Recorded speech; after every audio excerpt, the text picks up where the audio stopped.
alimul hakim. Rabbi shrah li sadri wa yassir li amri wahlul 'uqdatam min lisani yafqahu qawli.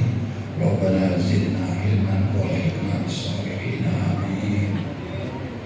Jamaah haul yang kami muliakan, wabil khusus guru kita Syekh Muhyiddin, yang kami hormati guru kita Kiai Abdul, yang kami hormati Ustaz Ujang Junaidi, Ustaz Juanda, dan Ustaz yang lain sama Mahmud Yunus, dan seluruh hadirin.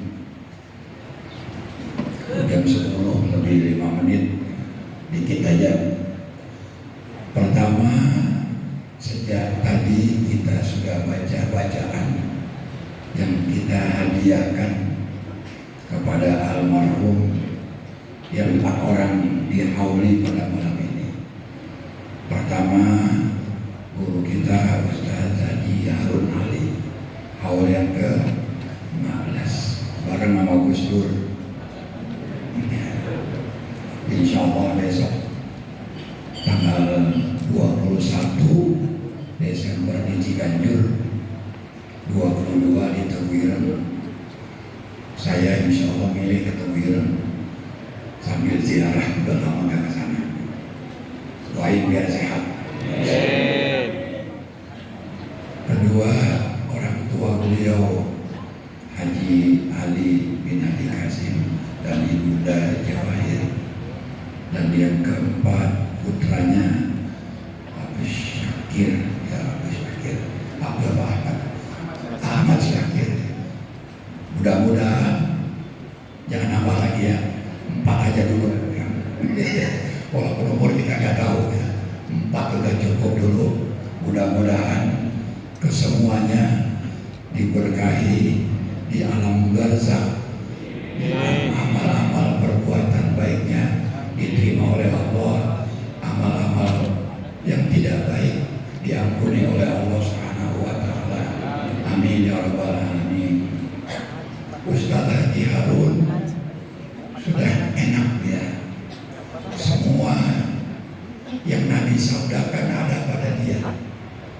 Idza mata ibnu Adam in qata'a amaluhu illa min salasin, shadaqatin jariyatin aw ilmin yuntafa'u bihi aw waladin sholihin yad'uha. Yang kenal udah ada semua. Sedekah jariyah ini peninggalannya sekolah yang begitu baik, itu sedekah jariyah. Ilmunya ya kita tahu, beliau juga ustaz. Awalan solihnya, anak menantunya orang-orang yang soleh. Mudah-mudahan hadis ini kena buat beliau sehingga beliau mendapatkan tempat yang sangat layak, sangat baik di sisi Allah Subhanahu wa taala. Amin ya rabbal alamin. Tinggal kita dan yang masih hidup, semampu kita usaha supaya kita juga walaupun tidak seperti itu, paling tidak salah satu kita bisa dapat amal jariah, sedekah jariah, atau kalau nggak sedekah jariah ilmu, atau sedekah nggak punya duit ilmu enggak, anak jadikan anak-anak yang soleh. Itu sebab penting yang masih tidak putus. Yang lain putus, artinya amal itu akan terus mengalir pahalanya, tidak putus-putus sampai kita di alam kubur. Baru putus setelah hari kiamat. Hari kiamat selesai, setelah kiamat hari pembalasan. Sudah ada tidak lagi tambahan-tambahan. Kalau masih di alam barzakh, alam kubur masih ada tambahan. Walaupun kita tidak mengamalkan, tapi bekas-bekas yang kita lakukan akan menambah dari amal kita. Nah, kita baca doa ini, pahalanya disampaikan masih nambah terus. Itu hebatnya, bagusnya, nikmatnya orang yang beriman pada Allah Subhanahu wa taala. Maka jaga iman. Iman itu harus kita jaga.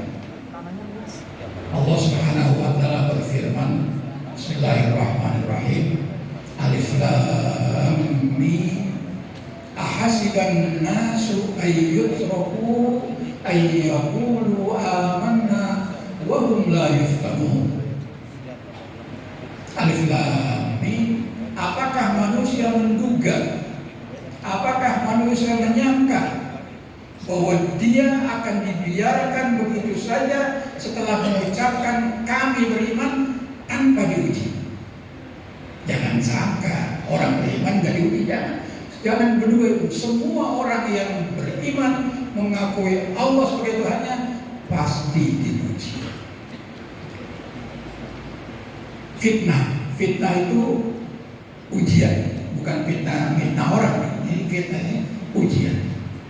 Asal katanya fitnah itu membakar emas untuk diuji kadarnya berapa karat. Emasnya dibakar, oh ini 24 karat, ini 23 karat, ini 22 karat. Iman juga diuji. Iman bapak 24 karat, 22, 23 atau sekarat, tergantung bapak. Atau sekarat, atau tidak usah bahaya. Itu iman diuji. Ujiannya apa? Gak banyak. Ujiannya cuma 2. Wa nabluukum bisyarri wal khairi fitnah wa ilaina turja'un. Dan kami, kata Allah, akan menguji kalian dengan syarr dan khair, dengan keburukan dan kebaikan. Dan hanya kepada kami kalian dikembalikan, kata Allah. Jadi ujian cuma 2. Yang kita dapatkan di 2 ini adalah bahan-bahan ujian. Bahan ujian, materi ujian. Sekarang kadang-kadang sedang ujian sekolah, itu bahan-bahannya. Lulus enggaknya nanti di padang mahsyar. Di padang mahsyar udah ketahuan bisa lulus. Sebab nanti catatan amal kita, hasil-hasil ujian kita, catatannya berterbangan di padang mahsyar. Ada yang diambil dari sebelah kanan, orang beriman. Ada yang di sebelah kiri, orang kafir. Ada yang di belakang punggung, orang beriman tapi bandel banget, preman banget. Macam-macam catatan. Nah, terlalu banyak pada fa'amma man utiya kitabahu biyaminihi. Yang kedua wa amma man utiya kitabahu bishimalihi wa amma man utiya kitabahu wara'a zahrihi. Itu 3 tempat. Kertas-kertas laporan yang dicatat oleh malaikat raqib dan atid itu di sana bertebaran. Sekarang ini bahan ujian cuma 2. Ujian pertama kebaikan. Orang punya duit, jabatannya tinggi, kedudukannya tinggi, status sosialnya tinggi, dia sedang diuji oleh Allah. Bukan kemuliaan. Duitnya banyak, pangkatnya tinggi itu mulia, bukan. Itu cuma kata orang. Sifat dasar manusia mengatakan begitu. Bahkan kita juga mengatakan orang kaya, orang pangkat, dia mulia banget ya. Itu kata Allah, fa'ammal insanu idza mabtalahu rabbuhu fa'akramahu wa na'amahu fa yaqulu rabbi akraman. Akramaniya saja. Adapun manusia itu pada dasarnya apabila Tuhan yang mengujinya, nah ini ibtalahu, Tuhan yang mengujinya. Apa ujiannya? Fa akramahu, maka dia dimuliakan oleh Allah. Pangkatnya tinggi. Wa na'amahu, dan Allah memberikan nikmat kepadanya. Dia katakan fa yaqulu rabbi akraman, sesungguhnya Tuhanku adalah telah memuliakan aku. Mulia. Padahal itu masih ujian. Yang kedua, wa amma idza mabtalahu faqadara alaihi rizqahu fayaqulu rabbi ahanan. Yang kedua, dan apabila Tuhan yang mengujinya lagi, ujian kedua apa? Faqadara alaihi rizqahu, rezekinya dibatasi. Seumur-umur miskin terus, kerja keras segitu-gitu juga, miskin terus. Tapi orang yang nggak benar atau pada dasar manusia kalau dia begitu miskin di baterainya, dia mengatakan Tuhan telah menghina saya. Jadi banyak juga pendapat orang kalau melihat orang miskin dihina, lihat orang kaya bukan main, kayak gula sama semut, ngubar terus. Itu orang miskin dihina, tukang es teh kata goblok, kan itu enggak benar. Nah, ini apa ini? Ini semuanya ujian. Duit banyak itu ujian, duit nggak ada itu juga ujian. Sama fa'amma idza mabtala usma'ibtala.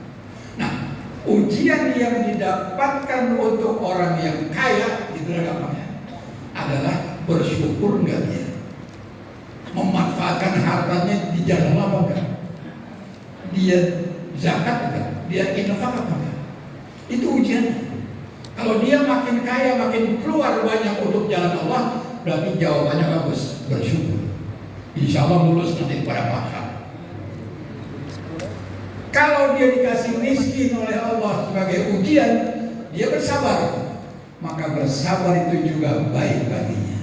Maka jawaban orang yang tidak punya apa-apa, yang tidak ada kenyamanan, sabar. Itu dua sifat yang sangat dipuji oleh Nabi kita Muhammad SAW, bersyukur dan bersabar. Cuma kita ini kalau nggak punya apa-apa baru merasa diuji. Kalau punya apa-apa nggak merasa diuji, itu salahnya. Berarti kedua-duanya diuji. Coba kalau saya ketemu bapak yang memang hidupnya susah, saya salamin, assalamualaikum. Dia jawab waalaikumsalam. Saya belum nanya apa kabar, udah ngadu dulu. Waduh, Pak Ustadz susah banget ini itu. Beras mahal, sayur mayur mahal. Belum ditanya udah ngadu. Tapi kalau bapak habis gusuran ketemu saya bilang assalamualaikum, waalaikumsalam. Saya tanya apa kabar? Biasa-biasa aja Pak Ustadz. Dalam duitnya banyak. Itu manusia keliru.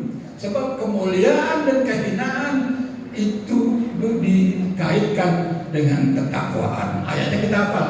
Inna akramakum indallahi atqakum. Yang paling mulia di antara kalian yang paling takwa. Biar dia kaya raya, pangkatnya tinggi, kalau nggak takwa tidak mulia di sisi Allah. Biar dia miskin, dia hidupnya susah, tapi dia tetap terus beribadah, maka dia mulia di sisi Allah Subhanahu wa Ta'ala. Oh ya, rubah persepsi kita. Jangan hina orang-orang miskin. Kata Gus Dur, menghina orang miskin berarti menghina Allah. Sebab orang miskin yang diuji oleh Allah yang menguji, berarti menghina Allah, nggak percaya sama Allah. Demikianlah bahwa hidup ini penuh ujian, bahan-bahan ujian. Kalau kita dapat kenikmatan, bersyukur, insya Allah lulus. Kalau kita tidak dapat apa-apa, kita bersabar, juga insya Allah kita akan lulus pada masa dan kita akan masuk surga Allah Subhanahu wa Ta'ala. Itu saja. Mohon maaf atas segala kekurangan. Wallahul muwaffiq ila aqwamit thoriq. Assalamualaikum warahmatullahi wabarakatuh.